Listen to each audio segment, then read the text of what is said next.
দাদা আপনার নাম? আমার নাম শক্তিপদ মিশ্র। আপনি কি অভিযোগ করেছেন? যে কারণে যে অভিযুক্ত ব্যক্তি গ্রেপ্তার হয়েছে, আপনি কিসের জন্য অভিযোগ করছেন? অভিযোগটা আমার ছেলের জন্য। ছেলে আমার বেকার, শিক্ষিত বেকার।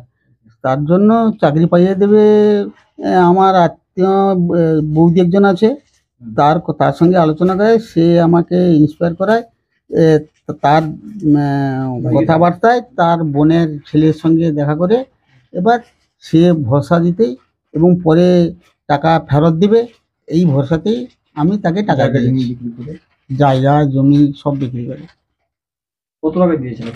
আমি দিয়েছি 16 লক্ষ টাকা, কিন্তু ইন্টারেস্ট করে আমার 16,97,000 টাকা দেওয়া হয়ে গেছে। ওই ব্যক্তির নাম কি যাকে দিয়েছেন?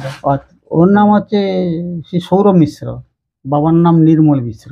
কত বছর আগে দিয়েছিলেন? আমি 21 সালে দিয়েছি।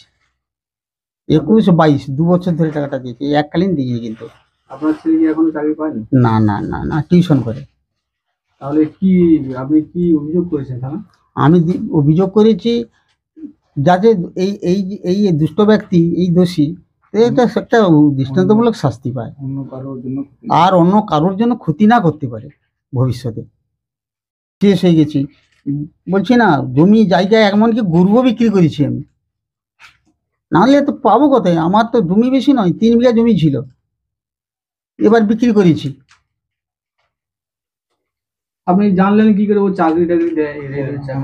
আমার বৌদি নিয়ে গেল, জ্ঞাতি বৌদি, আমার জ্ঞাতি বৌদি, সেই তার যেহেতু তার বোনের ছেলে, জ্ঞাতি বৌদি প্রভাতী মিশ্র।